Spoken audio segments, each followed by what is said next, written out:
Tout d'abord, je voudrais remercier les intervenants pour leur contribution. On voit qu'il y a beaucoup de travail historique et c'est très important pour les historiens d'avoir ces recueils. Est-ce que Lucas a commencé avec les différentes natures disponibles, parce que c'est très intéressant de voir les différentes étapes d'enquête et d'investigation, même pendant le génocide. On a vu énormément de documentation, des photos, des personnes notées, témoigner de leur vie de tous les jours. Il y avait des rapports par rapport à ce que les Allemands faisaient, il y avait des lettres, il y avait les missionnaires qui gardaient une trace de ce qui se passait. Il y avait beaucoup de journaux intimes, donc à la première personne, des vrais témoins oculaires. Et donc, ils ont pu envoyer ces informations à l'Empire ottoman malgré la censure à l'époque pendant la guerre. Et le réseau des consulats américains était également utilisé pour diffuser ces informations. Donc ce réseau des consulats américains servait aussi pour les rapports de Rohner et aussi Daines. Donc il faut dire qu'ils ont joué aussi un rôle important pour la préservation de ces témoignages qui finissent toujours dans les archives. D'ailleurs, ces informations auraient pu être facilement détruites, mais grâce aux archives américaines, de département de l'État, des affaires étrangères, etc., on a réussi à préserver tant d'archives. Donc, ces archives sont une partie essentielle de notre travail en tant que chercheur. Ramon a bien dit que ça ne fait qu'en regardant un témoignage, il est très intéressant de voir comment ça recoupe d'autres témoignages. Ce sont des témoins qui ne se connaissaient pas. Lorsque ces témoins ont donné des informations aux Américains ou aux missionnaires, ils ne se connaissaient pas. Donc il s'agit donc d'une narrative critique des événements. Et c'est exactement ce que Ramon a fait aussi dans son œuvre sur le génocide avec ses témoignages oculaires, des sources primaires qui sont documentées. Camus a parlé des problèmes, des témoignages peut-être ultérieurs qui pourraient être considérés de la propagande si c'était trop éloigné des événements. Mais beaucoup de chercheurs ont utilisé les témoignages avant et après. Il y avait aussi le livre bleu britannique qui était très utile. Il y avait des témoignages arméniens. Ces témoignages ont été enregistrés et en 1916, les survivants ont continué, y compris en Russie. Donc nous avons énormément de matériaux que nous pouvons analyser de façon critique. C'est justement la base de notre compréhension de la situation. Vous savez, je suis historien moi-même. Lorsqu'on parle des différentes étapes du génocide arménien, nous parlons de la première étape, deuxième étape, etc. Je peux vous dire que même en 1916-17, vous serez étonnés des témoignages et les détails et la résistance à l'époque. Même des enfants qui ont écrit des mémoires, des enfants qui ont survécu le génocide, écrivaient dans leurs journaux intimes qui ils étaient. Il y avait Tchétchène qui avait 11 ans, un jeune garçon qui parlait de son identité. C'est extrêmement complexe, extrêmement riche. Et franchement, il y a beaucoup de parties de l'histoire qui ne sont pas écrites, c'est vrai, mais même au niveau de l'histoire les choses changeront au fur et à mesure que nous trouvons des archives et nous trouvons des témoignages. Même aux États-Unis, vous savez, j'étais à Boston il y a 6 ou 7 mois. J'ai été aux archives des missionnaires et j'ai vu qu'il faut vraiment les utiliser au maximum. J'ai vu des dossiers entiers de Harper, de Eskiseh, de Eintap, que personne n'a encore touché. Personne n'a vraiment passé en revue ces témoignages. Ce sont des témoins oculaires. Il faudrait vraiment aborder ces archives préservées. Nous avons du travail donc à faire encore à l'avenir.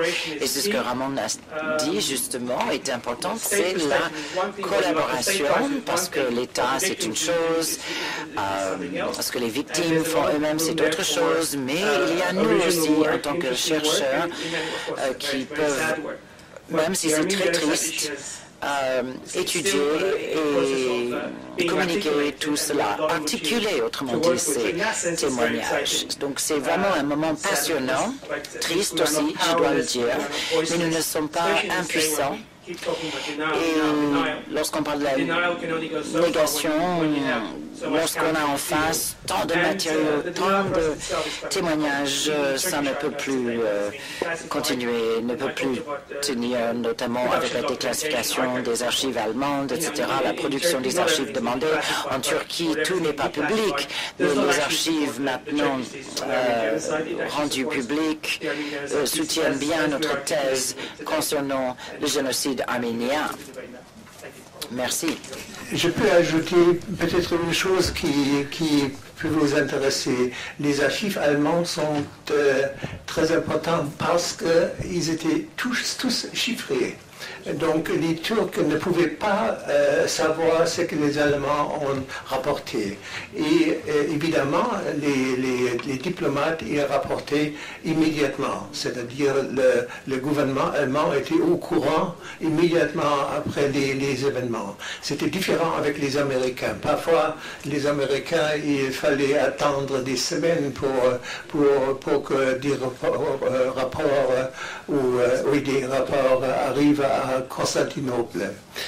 À la fin, j'aimerais bien répondre encore à quelques questions qu'on a posées ce matin.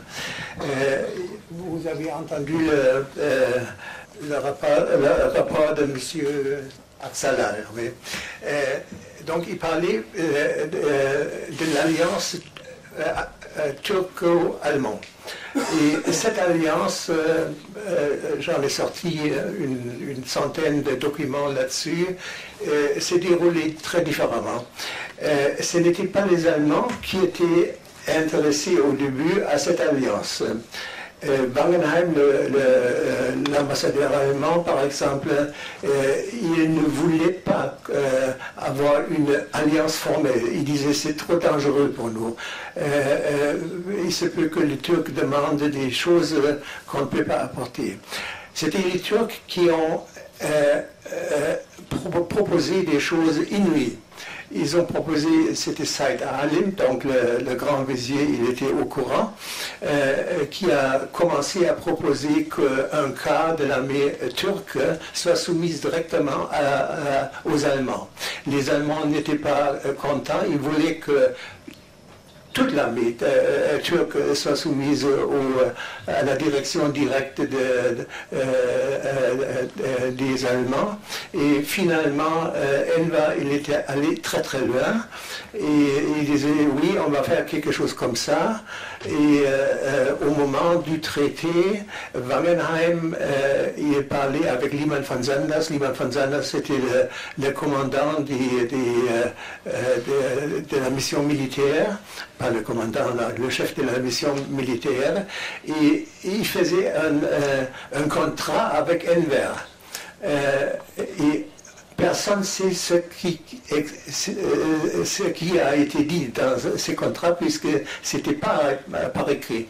Mais Liman von Sanders, il a assuré à Wangenheim que c'est à peu près c'est ce que les Allemands ont demandé, c'est-à-dire vraiment le pouvoir sur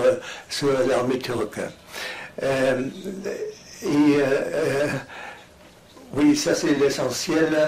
Et une autre chose, dans les documents, le mot guerre civile n'existe pas. Donc, on ne parlait pas de guerre civile. Hein. Au contraire, dans les documents militaires à Berlin, il est très étonnant de voir que les Allemands à Berlin ne voyaient pas dans les Arméniens un danger. Pas du tout. Le mot arménien n'existe pas dans les documents de Berlin. C'est différent à Constantinople. L'année militaire qui était à Constantinople, ils ont vraiment exécuté les plans des jeunes Turcs. Et tout récemment, il y a un livre qui est paru, j'espère que ça va être traduit aussi d'un journaliste allemand qui est le correspondant du TAZ, du quotidien TAZ en Turquie. Et lui, par exemple, il a essayé d'avoir des documents turcs. Il a vu quelques documents, il a vu même qu'il y avait un temps secret.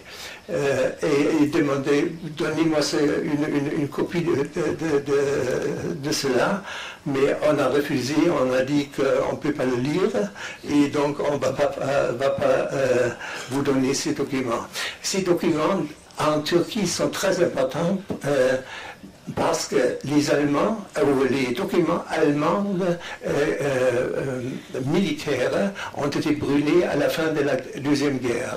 Mais les officiers allemands ont toujours envoyé une copie au gouvernement turc. Donc les meilleurs documents allemands sont en Turquie. Et j'espère bien qu'ils ne sont pas brûlés comme les autres qui étaient brûlés à la fin de la Deuxième Guerre mondiale par des bombes. Certainement une responsabilité allemande dans ce sens que les Allemands avaient le pouvoir de faire quelque chose pour les Arméniens et ils n'ont rien fait. Il y a un document où même le secrétaire d'État, donc le ministre des Affaires étrangères, était pour un article que Wolf Metternich, le seul ambassadeur allemand il était très anti-turc et il était assez pro-arménien. Il a essayé de lancer un article dans un journal allemand qui était très critique pour les Turcs. Donc le secrétaire d'État, il disait oui, il faut le faire. Le secrétaire d'État, le sous-secrétaire d'État, lui aussi, il était en faveur d'un article. Et c'était finalement le chancelier Bethmann-Hollweg qui écrivait non, il faut que la Turquie soit notre allié jusqu'à la fin de la guerre.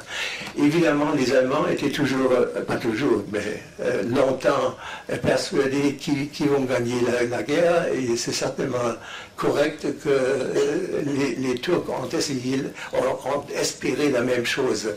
Mais il y a dans ces consultations quelque chose qui m'a frappé beaucoup. Enver, il a demandé une lettre de Wangenheim, de l'ambassadeur, disant qu'à la fin de la guerre, il y aura une frontière commune avec les États extérieurs turcs, de langue turque. Donc le touranisme était accepté par les Allemands, et c'était vraiment un peu bizarre. En 1918, les Turcs présentaient cette lettre et l'ambassadeur allemand à Constantinople, il ne savait rien de cette lettre. Ils ont cherché pendant des jours et des jours pour retrouver cette lettre, et vraiment cette lettre a existé. Donc c'était pour les Turcs. Je ne sais pas pourquoi ils étaient tellement intéressés d'avoir cette alliance formelle. À mon avis, ils avaient en tête le génocide des Arméniens. Mais je ne peux pas le prouver. Ce n'est pas écrit, on ne trouve pas un mot là-dessus. Mais ce qui est sûr que ce qui s'était passé ou le génocide arménien n'aurait jamais eu lieu avec un autre partenaire que l'Allemagne. L'Allemagne était le seul où les Turcs savaient très très bien que c'est faisable et que les Allemands acceptent. Il y a, en ce qui concerne une résistance réelle, seulement un acte de Liman von Sanders qui est d'origine juive, hein, et Liman von Sanders il a interdit formellement que les Arméniens de Smyrne soient déportés, et les Grecs. Talat, il a parlé avec lui et il a envoyé des mots et Liman von Sanders disait non, je vais même tirer sur les Turcs si vous continuez à déporter. Et il n'y avait pas de déportation pendant la guerre. Donc on peut voir que les Allemands avaient tout de même des moyens qu'ils n'ont pas employés. C'est ça la culpabilité de l'Allemagne. On parle peu de l'autre allié germanophone, c'est-à-dire l'Autriche-Hongrie.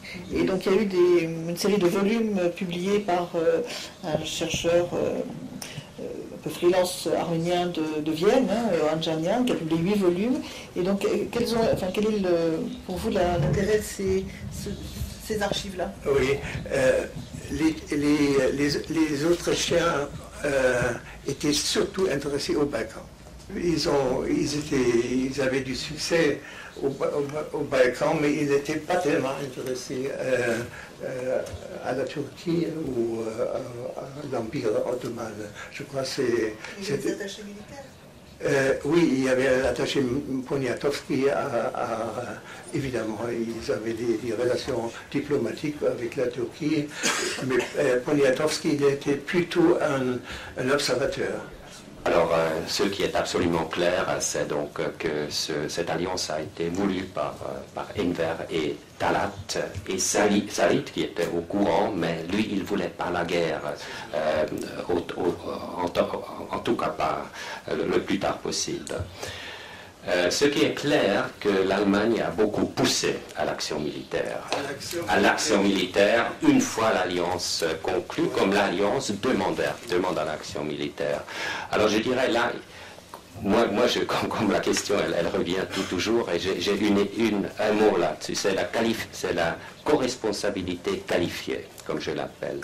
Et elle comporte donc des éléments très clair et donc qualifiable.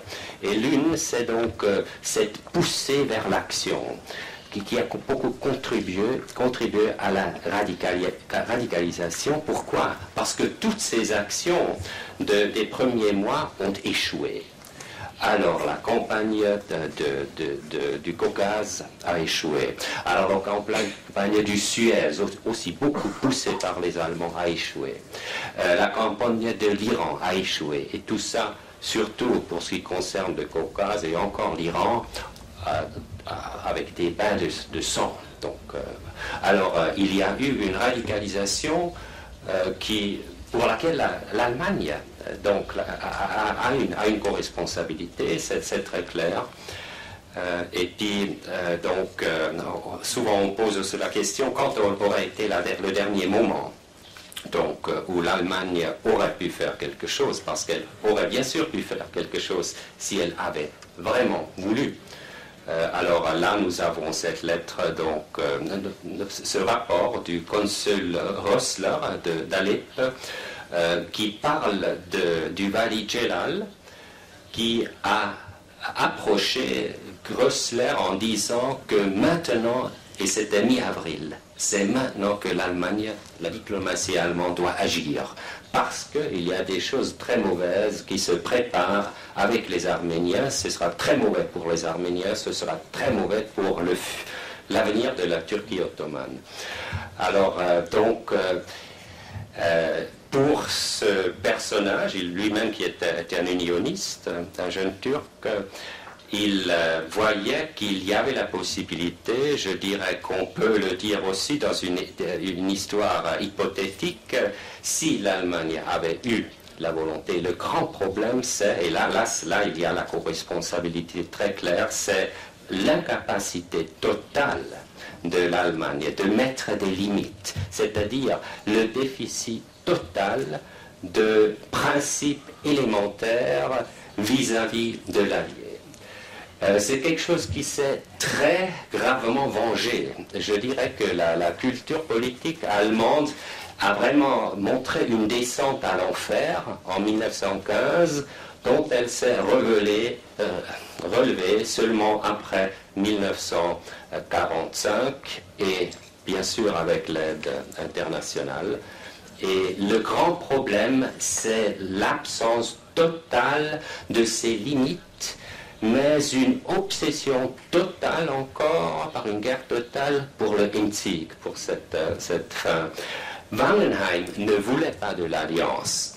Il voulait toujours voir le présent par les lunettes de la finalité, c'est-à-dire la victoire finale et les nécessités militaires. C'est pourquoi ils ont approuvé les déportations des zones militaires. Donc là, bien sûr, il y a une grande responsabilité, pas seulement Wangenheim, encore von der Goltz, donc qui était une figure militaire très importante, à côté encore de Liman von Sanders, une vraie autorité pour tous les jeunes Turcs. Et toute l'armée ottomane. Alors, là encore, le déficit total par rapport à une projection de l'avenir en termes réalistes, y compris worst case. Et donc là, c'est certainement, si l'on pose la question par rapport à la responsabilité allemande, c'est un peu ces points-ci. Et on voit que c'est pas du tout la volonté allemande, bien sûr, les génocides. Ça, il faut bien sûr dire, pas du tout. C'est un projet CIP. Ce projet de mener la guerre totale, non seulement au front, mais encore à l'intérieur, c'est-à-dire par le moyen du génocide comme un moyen de la guerre, ça c'était totalement étranger à l'imagination allemande. Et on voit quand Wangenheim, donc ce grand ministre allemand, qui a d'ailleurs, là il faudrait un petit peu nuancer, qui a pour la première fois quand même introduit une certaine diplomatie pro-arménienne, parce qu'il était derrière les réformes arméniennes. Hein. Il faut bien dire ça, à côté de la Russie, même si l'Allemagne a poussé un peu plus pour l'aspect ottoman. Mais il voulait ces réformes. Alors Wangenheim les voulait quand il a réalisé qu'il s'agissait de l'extermination des Arméniens. Il a écrit ça donc début juillet, il l'a réalisé mi-juin. Ce monsieur s'est écroulé comme en tant que personnage. Il est mort. Et on peut le lire dans le journal de Morgenthau, et on a peu d'autres aussi témoignages là-dessus. Ce ministre allemand s'est écroulé. C'est un témoignage en quelque sorte de cette descente à l'enfer de l'Allemagne politique. J'aimerais même ajouter, et j'ai écrit cela, l'Allemagne à cette époque n'était pas un État civilisé. Ça faisait encore 50 ans, 60 ans, 70 ans avant que l'Allemagne est devenue ce qu'elle aujourd'hui est.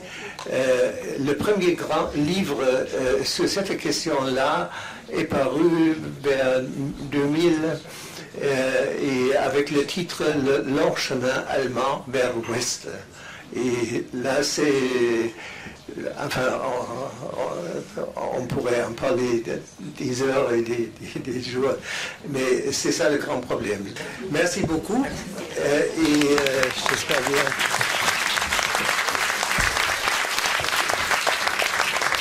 que cela vous a apporté quelque chose. Merci.